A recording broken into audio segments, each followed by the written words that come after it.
Hi, I'm the Masked Blogster. And I'm Mr. E Marquee.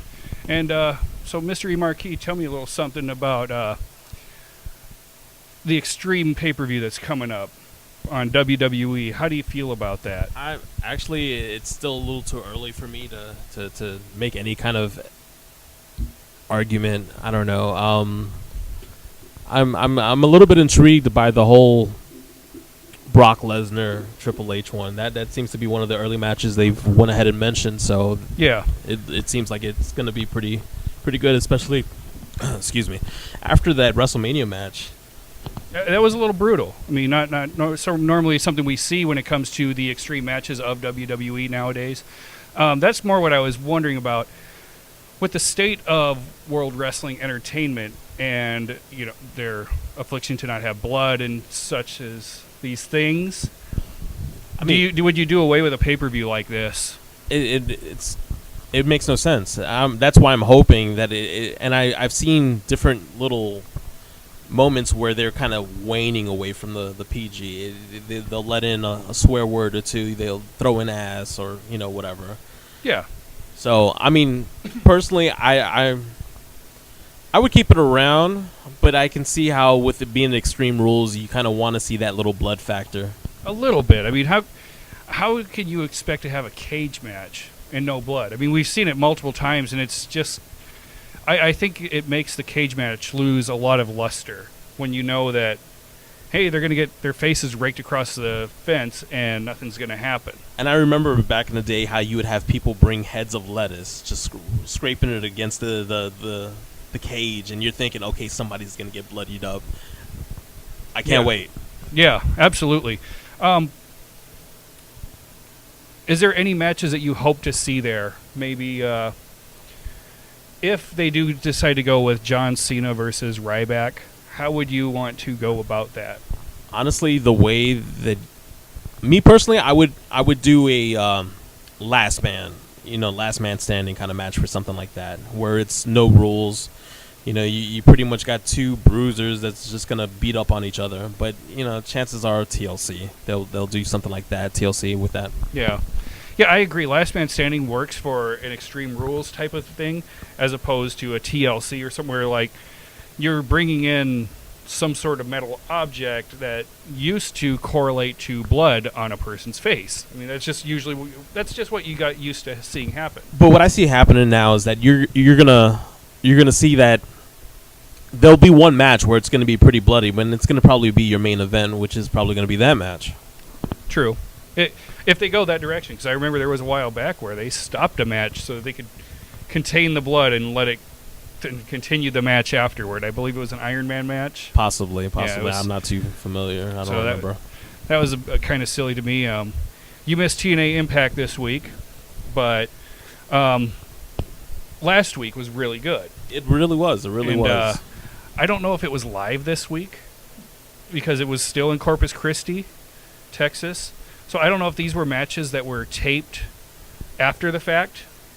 I think what they're doing now is that they'll do the first quote unquote taping is live, and then everything else, the next 2-3, like how they normally do. Yeah. They record 3, maybe 4 shows at one time. Right. So I mean that could be possibly it. But I'm also I'm wondering the reasoning behind TNA actually getting a little better. Wouldn't you say it's more because of the open fight night coming back? Yes, and that was missing from this episode. It was it felt like a filler episode. It did have AJ Styles versus James Storm, which was good. Left AJ Styles leaving the ring while James Storm was attacked by aces and eights. That storyline seems familiar. Yeah, it's very familiar. And actually, what happened first was Daniels and Kazarian came in. They were holding up AJ's arms, and he kicks them in the faces, and Aces and Eights comes out, beats up everybody, and AJ Styles leaves the ringside area.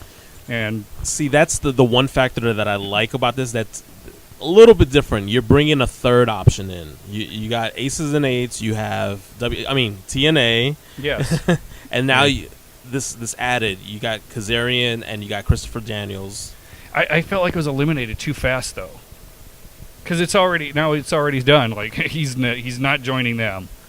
I think you hit it on the head when we talked on the phone a couple nights ago. Well, probably last week when we said there's a fourth option out there that he's probably going to take, and that's the same person that I just mistakenly said's name. Oh, yeah. Kind of like a mentor all of a sudden. Yeah, a mentor. Like, he's gonna, hey, put on sad clown makeup like I do. Here's a bat. Go Here's a ahead and bat. do what you want. Passing the torch, so to speak.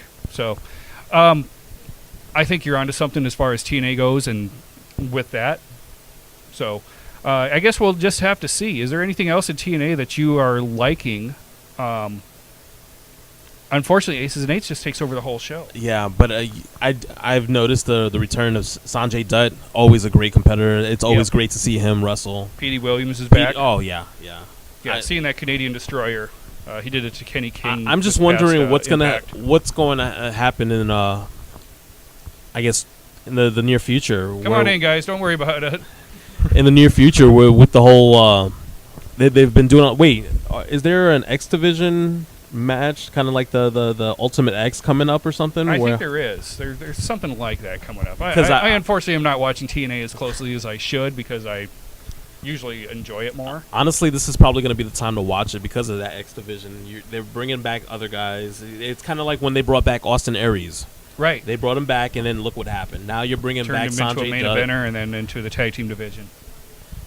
Yeah, pretty much. Pretty much. But that just happens with pro wrestling. I mean, are we going to get the return of Little Petey Pump?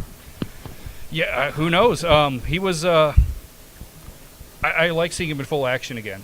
I thought it was great to see him go up against Kenny King and Zema Ion for that X Division title. Yeah, that was a great match. Super cool. So, anyway, let's take a break, and then we'll get back to this.